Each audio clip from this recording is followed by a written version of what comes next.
सभी लोगों का धन्यवाद यहाँ पे आने के लिए।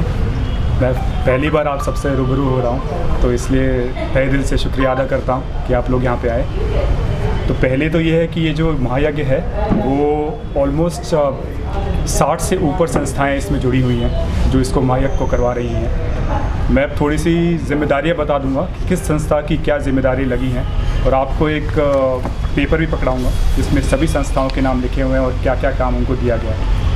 तो खाने की व्यवस्था जो की गई है इस महायज्ञ में, वो पंजाबी सेवा समिति, पतंजलि योग समिति, श्याम मित्र मंडल, FMCG यूनियन और व्यापार मंडल, इन सबके काम जो रहेंगे वो खाने की व्यवस्था रहेगी। फिर बिजली की जो व्यवस्था है वो लायंस क्लब सिटी गोहाना की रहेगी। पानी की व्यवस्था कम्युनिटी लाइजनिंग ग्रुप CLG और कपड़ा एसोसिएशन। चप्पल की व्यवस्था महाबन भोरी सेवा मंडल और साई सेवा दल इनकी रहेंगी।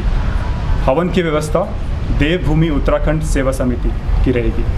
सत्संग और पूजा की भी व्यवस्था देवभूमि उत्तराखंड सेवा समिति की रहेगी। गेस्ट की एकोमोडेशन जो है उसकी व्यवस्था पीर बाबा धर्मार्थ समिति की रहेगी। कलश यात्रा की जो व्यवस्था है वो मुकंदरी कथा संघ की रहेगी। जो IT का जो काम रहेगा उसमें ड्रीम मेकर्स उनका काम रहेगा।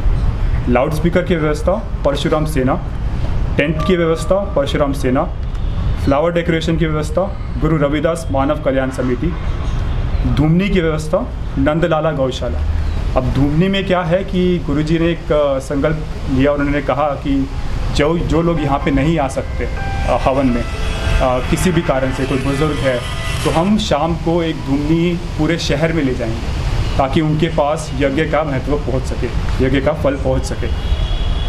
भंडारे की व्यवस्था फिर भारत विकास परिषद की रहेगी और लॉजिस्टिक्स की व्यवस्था वाल्मीकि महासभा की रहेगी। फिर हमने 2 नोडल ऑफिसर्स रखे हैं कि अगर किसी को भी इंफॉर्मेशन चाहिए यज्ञ के रिलेटेड, तो ये एक तरह का टोल फ्री नंबर होगा।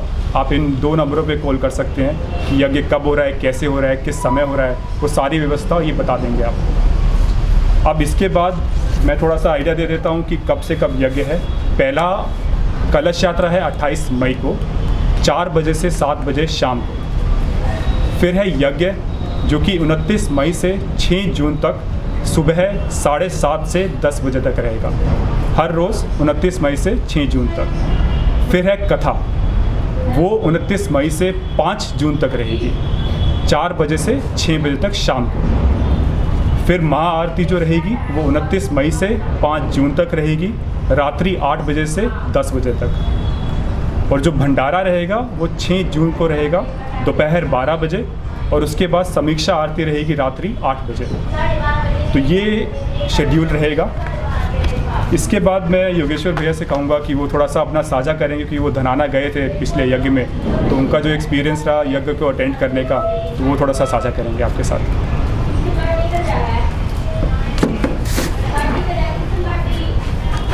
सभी को नमस्कार। ये अभी गोहाना में जो सवर्ण कुंडीय यज्ञ का आयोजन होगा, इससे पहले हमारे जो ये महाराज जी हैं, गुरु जी हरिओम महाराज जी, 93वां यज्ञ पहले करा चुके। ये 94वां यज्ञ यहाँ पे गोहाना में होगा, और ये सभी समाज के हर वर्ग के लोग इसमें शामिल होंगे, क्योंकि कोई भी धर्म का कार्य होता है, कोई भी समाज का कार्य होता है, तो सभी एक साथ मिलकर वो कार्य कराते हैं, जिसकी रूपरेखा आपको आकाश मेहता जी ने बताई। और अभी जो धनाना में भी ये यज्ञ था बड़ा काफ़ी, और पूरे गांव का नजदीक जितने भी गांव आते सभी का बहुत ज़्यादा उसमें सहयोग रहा, श्रद्धा रही। और इन यज्ञ का महत्व ये है कि समाज का उत्थान, पर्यावरण से हम कैसे इसको अच्छा कर सकते हैं, प्रदूषण कैसे भगा सकते हैं, समाज में जागृति कैसे ला सकते हैं, जो दुष्प्रभाव हैं उनसे कैसे पता चलता है। हमारे प्राचीन काल से हमारी सनातन संस्कृति में ये बहुत बड़ा महत्व है यज्ञ का। और यहाँ पे ये जो यज्ञ का आयोजन गोहाना में होगा, ये हमारे लिए बड़ी खुशी की बात है और गोहाना वासियों के लिए बड़ी खुशी की बात है। और मैं सबसे अनुरोध भी करता हूँ कि सभी ज़्यादा से ज़्यादा संख्या में यज्ञ में अपनी आहुति डालें और इस पुण्य कार्य में सहभागी बने और समाज को, हर समाज को आगे बढ़ाने में अपना सहयोग दें। इसका क्या रहेगा पहलवान जी, विश्व शांति के लिए? देखिए, यज्ञ कोई भी होता है तो शांति के लिए होता है। हम अगर घर में भी हम हवन करते हैं तो इसमें एक मंत्र का उच्चारण होता है कि वो शांति का उसमें होता है कि भाई विश्व में शांति बनी रहे।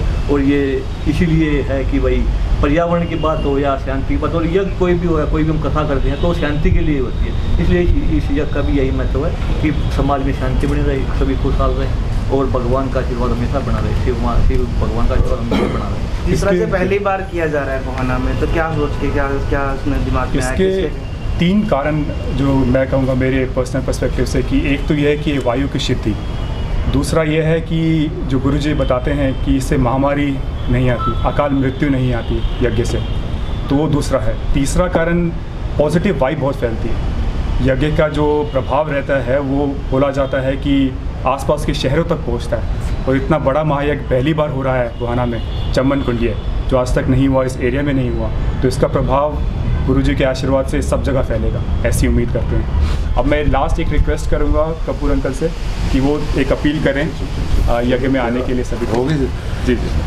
नमस्कार जी सभी पत्रकार साथियों को। मेरे से पहले आकाश जी ने भी और योगेश्वर जी ने सारी बातें आपको बताई हैं। ये हवन कुंड जो हो रहा है गोहाना में फर्स्ट टाइम हो रहा है, और इसके लिए मैं सभी सर्व समाज के 36 बिरादरी के लोगों से अपील करता हूँ यहाँ ज़्यादा से ज़्यादा इसका लाभ उठाएं, और साथ ही साथ प्रिंट मीडिया और इलेक्ट्रॉनिक मीडिया से भी सहयोग और समर्थन मांगता हूँ कि भी आप भी डेली आएँ, आप इनवाइटेड हो, डेली आएँ और ये आहुति भी डालें और हमारी रिपोर्ट भी आगे